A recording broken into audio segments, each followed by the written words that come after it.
विष्णवे नमः। ओम श्री बृहस्पतिये नमः।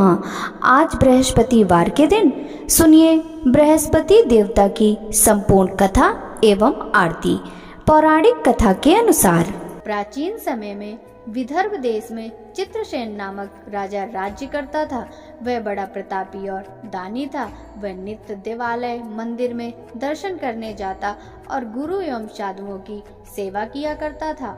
उसके दरवाजे में कोई भी निराश होकर नहीं लौटता था। वह प्रत्येक गुरुवार को व्रत रखकर विष्णु भगवान का पूजन करता था, परंतु ये सब बातें रानी को अच्छी नहीं लगती थी।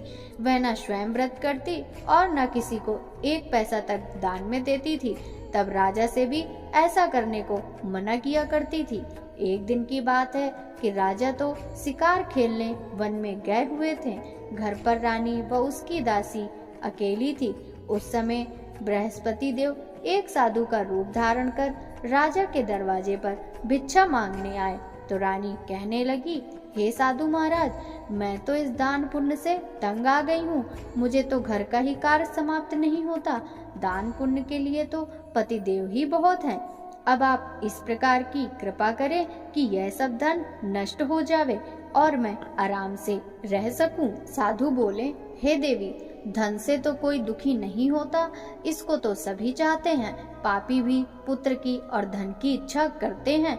अगर आपके पास धन अधिक है तो भूखे मनुष्यों को भोजन कराओ, प्याव लगवाओ, गरीबों को दान दो, धर्मशाला बनवाओ, कुआं, तालाब आदि का निर्माण कराओ। निर्धन मनुष्यों की कुमारी कन्याओं का विवाह आदि अनेकों यज्ञ आदि धर्म कार्य हैं, जिसके करने से आपके कुल और आपका नाम परलोक में सार्थक होगा। लेकिन रानी इन बातों से खुश न हुई। बोली, हे साधु महाराज, मुझे ऐसे धन की आवश्यकता नहीं जिसे अन्य मनुष्यों को दान दूं तथा जिसको रखने में सारा समय बर्बाद हो। साधु ने कहा, देवी, तुम्हारी ऐसी इच्छा है तो ऐसा ही होगा। मैं तुम्हें बताता हूँ, अब वैसा करना। बृहस्पति के दिन बाल बनवाएं, भोजन में मांस मदिरा खाना, कपड़े धोबी के यहाँ धुलने डालना। इस प्रकार 7 बृहस्पतिवार करने से तुम्हारा सब धन नष्ट हो जाएगा। यह कह वह साधु महाराज अंतर ध्यान हो गए। रानी ने साधु के कहने पर वैसा ही किया। 3 बृहस्पतिवार ही बीते थे कि उसका समस्त धन नष्ट हो गया और सब लोग भोजन के लिए तरसने लगे। तब राजा रानी से कहने लगा, तुम यहाँ पर रहो, मैं दूसरे देश को जाऊं, क्योंकि देश चोरी परदेश भी बराबर है। ऐसा कहकर राजा तो परदेश चला गया। वहां जंगल को जाता और लकड़ी काट कर लाता और शहर में बेचता। इस तरह वह अपना जीवन व्यतीत करने लगा। इधर राजा उधर रानी और दासी भी दुखी रहने लगी। किसी दिन भोजन मिलता और किसी दिन जल पीकर ही रह जाती।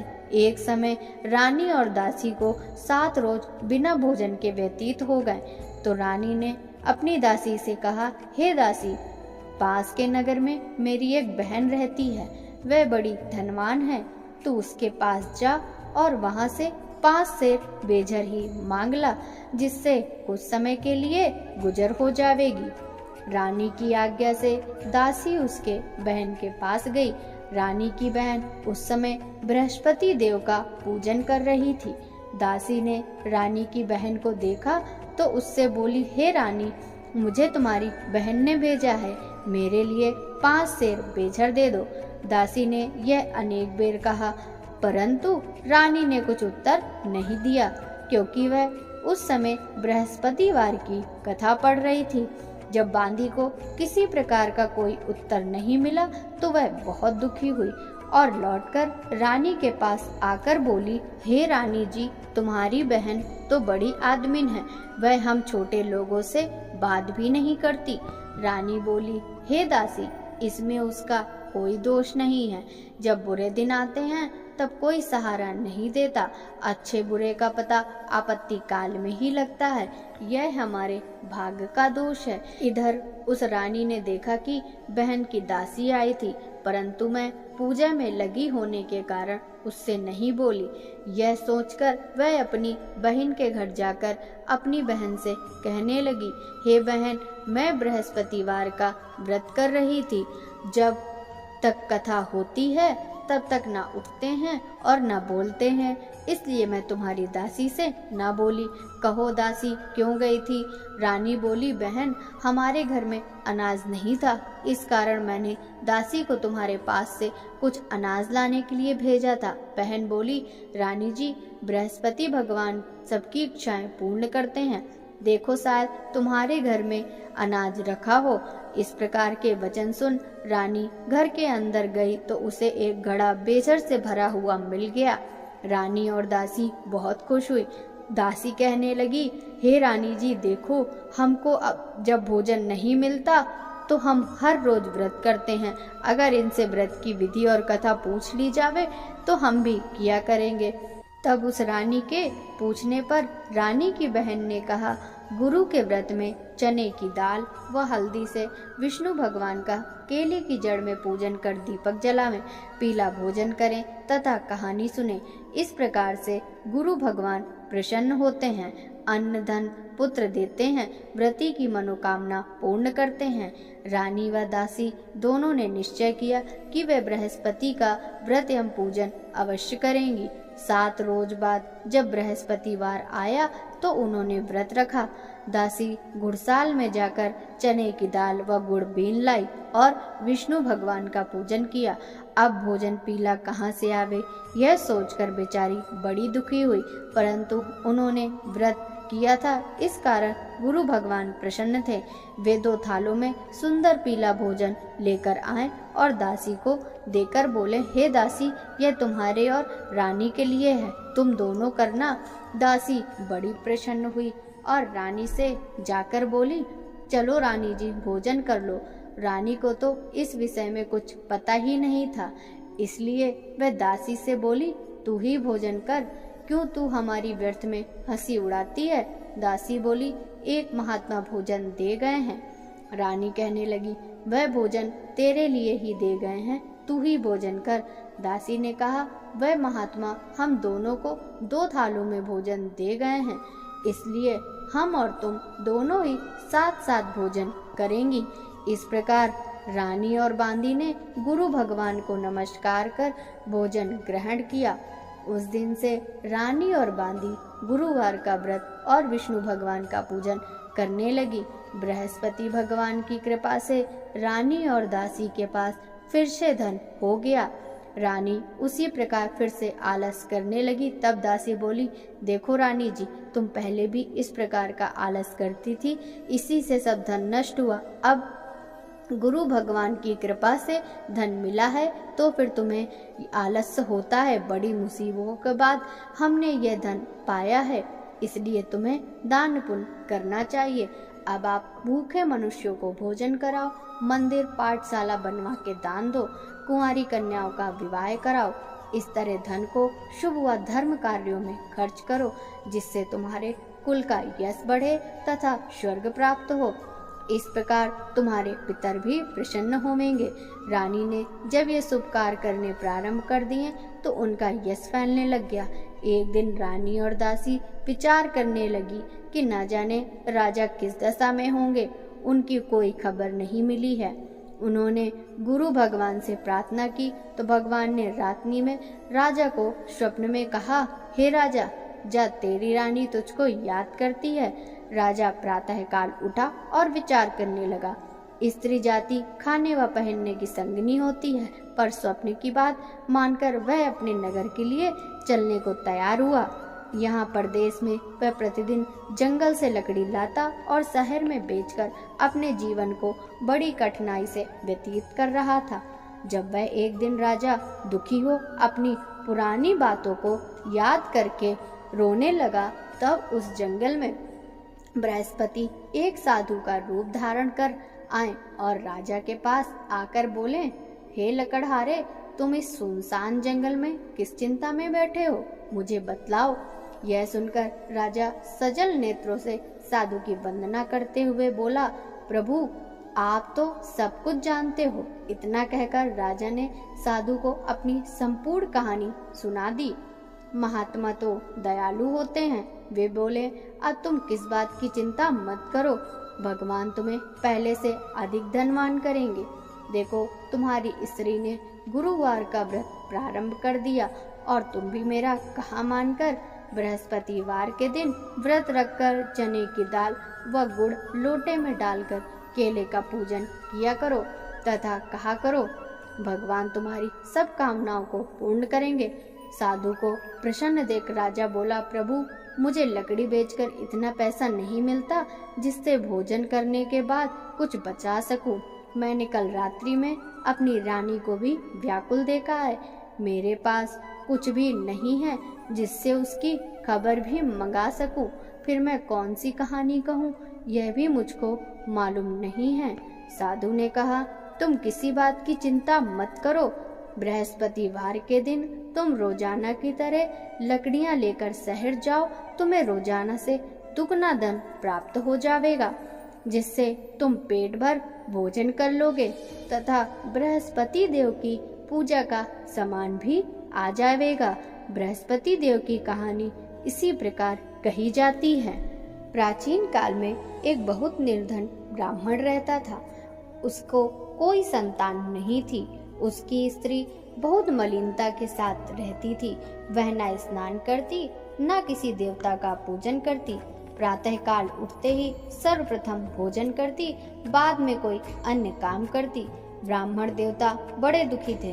बेचारे बहुत कुछ कहते किंतु उसका परिणाम न निकलता। भगवान की कृपा से ब्राह्मण की स्त्री के कन्या रूपी रत्न पैदा हुआ। वह धीरे धीरे बड़ी होने लगी। बालिका प्रातः स्नान करके विष्णु भगवान का जप और गुरुवार का व्रत करने लगी।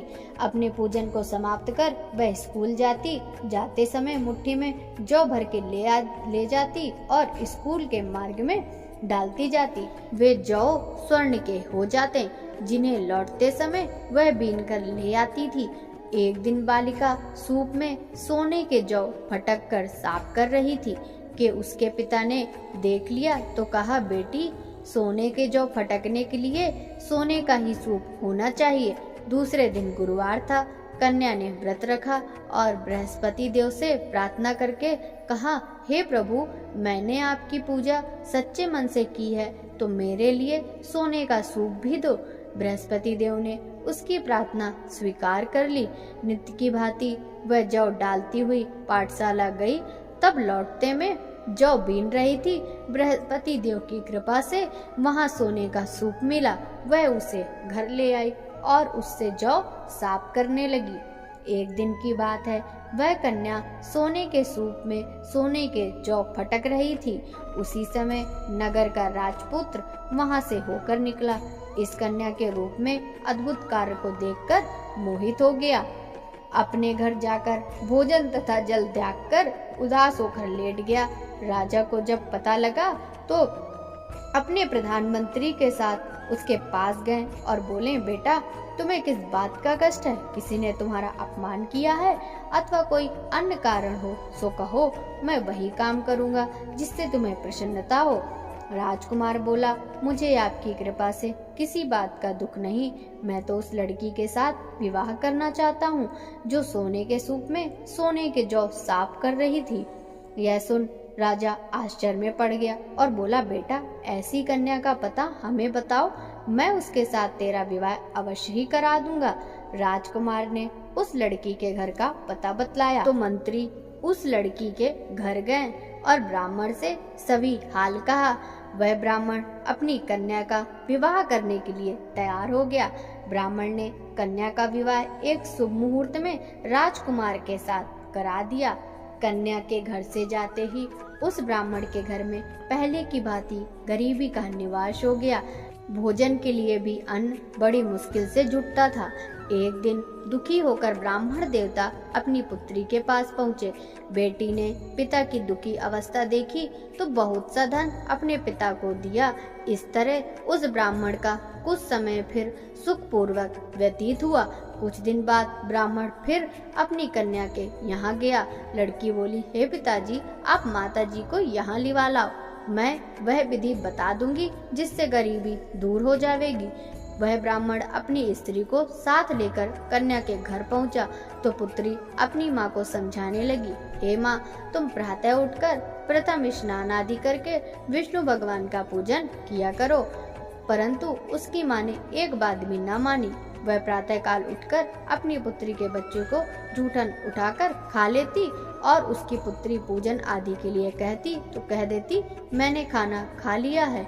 एक गुरुवार के दिन पुत्री ने रात में कोठरी में खाने का सभी सामान निकाला और अपनी माँ को उसमें बंद कर दिया।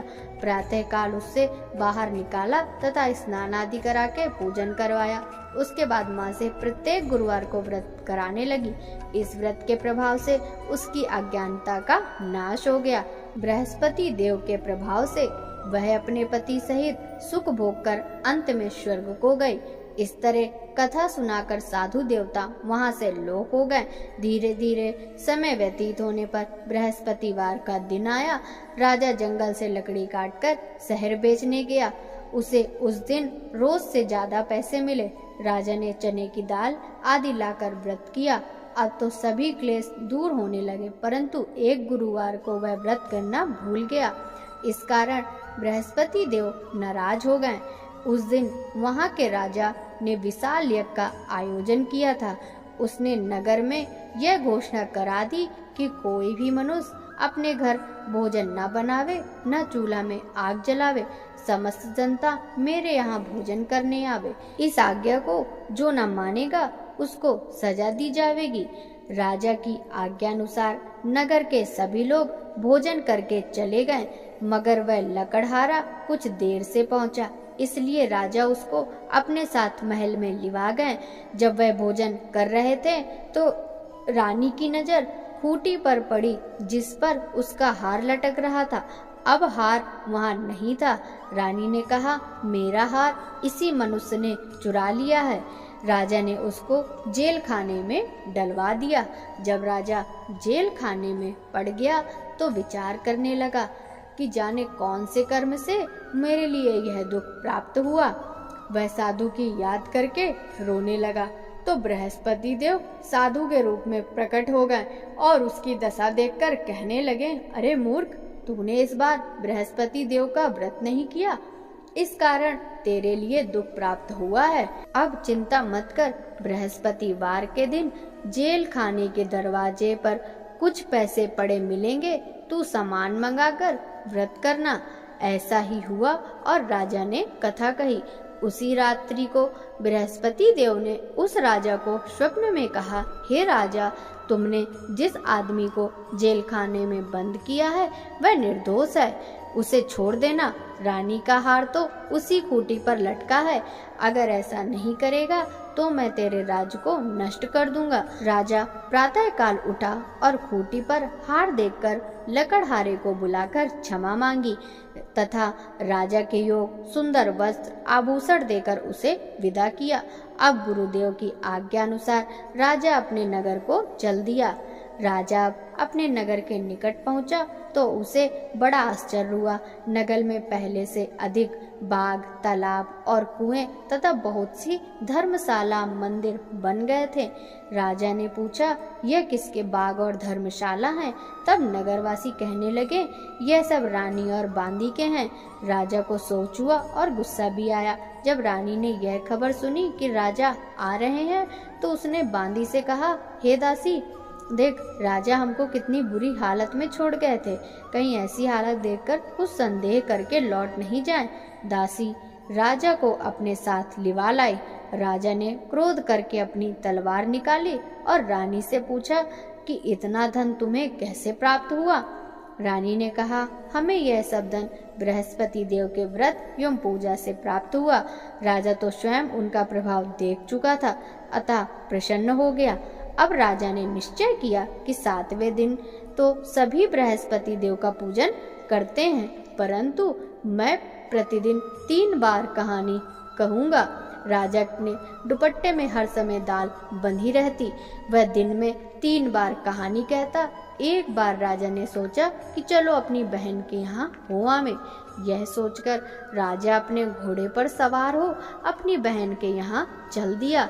मार्ग में उसने देखा कि कुछ आदमी एक मुर्दे को लिए जा रहे हैं। उन्हें रोककर राजा कहने लगा, अरे भैया, मेरी बृहस्पति की कहानी सुन लो।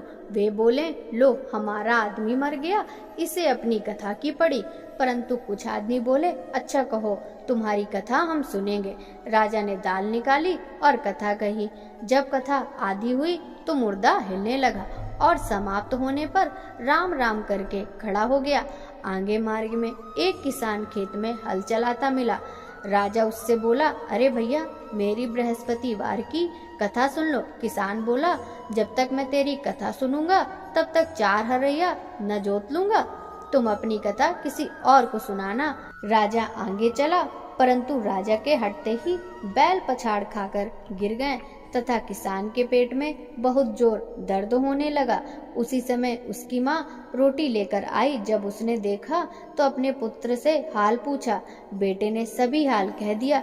बुढ़िया दौड़ी दौड़ी उस घुड़सवार के पास आई और बोली, तुम्हारी कथा मैं सुनूंगी, तुम अपनी कथा मेरे खेत पर चलकर कहो। राजा ने बुढ़िया के खेत पर कथा कह दी, जिससे सुनते ही बैल खड़े हो गए तथा किसान के पेट का दर्द दूर हो गया। यहाँ से राजा अपनी बहन के घर जा पहुँचा। बहन ने भाई की मेहमानी की। दूसरे दिन प्रातः राजा जगा तो उसने देखा कि सब लोग भोजन कर रहे हैं। राजा ने अपनी बहन से कहा कि ऐसा कोई मनुष्य नहीं है जिसने भोजन ना किया हो, वह मेरी बृहस्पति की कथा सुन ले। बहन बोली, हे भैया, यहाँ सभी भोजन पहले करते हैं और बाद में अन्य काम करते हैं। अगर कोई पड़ोस में हो तो उसे बुलाकर लाऊं, परंतु वहाँ उसे ऐसा व्यक्ति नहीं मिला जिसने भोजन न किया हो।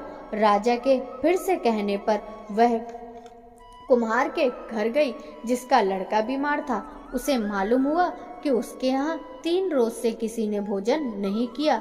रानी ने अपने भाई की कथा सुनने के लिए उनसे कहा। वह तैयार हो गया। राजा ने उसके घर जाकर बृहस्पति की कथा कही, जिसको सुनकर उसका लड़का ठीक हो गया। अब तो सब और राजा और उसके व्रत की प्रशंसा होने लगी। एक दिन राजा ने अपनी बहन से कहा, हे बहन, अब हम अपने घर को जाएंगे, तुम भी तैयार हो जाओ। राजा की बहन ने अपनी सास से कहा। सास बोली, हाँ चली जा, परंतु अपने लड़कों को मत ले जाना, क्योंकि तेरे भाई के संतान नहीं है। बहन ने अपने भैया से कहा, हे भैया, मैं तो चलूंगी, परंतु मेरे साथ कोई बालक नहीं जाएगा। राजा बोला, कोई बालक नहीं जाएगा, तब तुम ही चलकर क्या करोगी? बड़े दुखी मन से राजा अपने नगर को लौटा। राजा ने अपनी रानी से कहा, हम निर्वंशी हैं, हमारा मुंह देखने का धर्म नहीं है। दुखी हो उसने कुछ भोजन आदि भी नहीं किया। रानी बोली, हे प्रभु, बृहस्पति देव ने हमें सब कुछ दिया है, हमें संतान भी अवश्य देंगे। उसी रात को बृहस्पति देव ने राजा को स्वप्न में कहा, हे राजा, अब सोच को त्याग दे, तेरी रानी गर्भ से है। यह सुनकर राजा को बड़ी खुशी हुई। 9वें महीने में उसे पुत्र पैदा हुआ।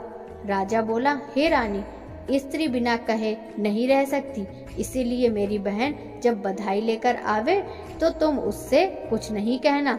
रानी ने सुनकर हाँ कर दी। लेकिन जब राजा की बहन ने यह शुभ समाचार सुना तो बड़ी खुशी से बधाई लेकर भाई के यहाँ आई। तो रानी बोली, मेरी ननंद घोड़ा चढ़कर तो नहीं, गधा चढ़कर आई। राजा की बहन बोली, भाभी, यदि मैं ऐसा न कहती तो तुम्हें संतान कैसे मिलती? बृहस्पति देव ऐसे ही दयालु हैं, अपने भक्तों की मनोकामनाएं पूरी करते हैं। जो सच्चे मन से बृहस्पति देव का व्रत करता एवं कथा पढ़ता है अथवा सुनता है और दूसरों को भी सुनाता है, बृहस्पति देव उसकी सभी इच्छाएं पूर्ण करते हैं। बोलो बृहस्पति देव की जय, विष्णु भगवान की जय। ओम जय बृहस्पति देवा, स्वामी जय बृहस्पति देवा, श्रद्धा भक्ति बढ़ाओ, श्रद्धा भक्ति बढ़ाओ, संतन की सेवा। ओम जय बृहस्पति देवा। पार ब्रह्म परमेश्वर, पार ब्रह्म परमेश्वर, तुम सबके स्वामी। ओम जय बृहस्पति देवा। ज्ञान न जानू, ध्यान न जानू, नित्य करूं सेवा। ओम जय बृहस्पति देवा। तुम बिन गुरुदेव न दूजा, आस करूं जिसकी, प्रभु आस करूं जिसकी।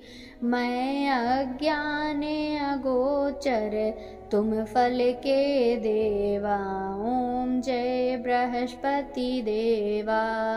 पार ब्रह्म परमात्मा, तुम हो प्राणपति, प्रभु तुम हो प्राणपति।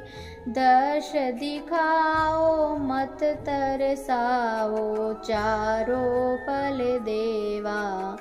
ओम जय बृहस्पति देवा। बृहस्पति जी की आरती जो कोई नर गावे, प्रभु जो कोई नर गावे। दर्शन पावे जो ध्यावे, विघ्न कटे देवा। ओम जय बृहस्पति देवा। स्वामी जय बृहस्पति देवा। बोलो विष्णु भगवान की जय।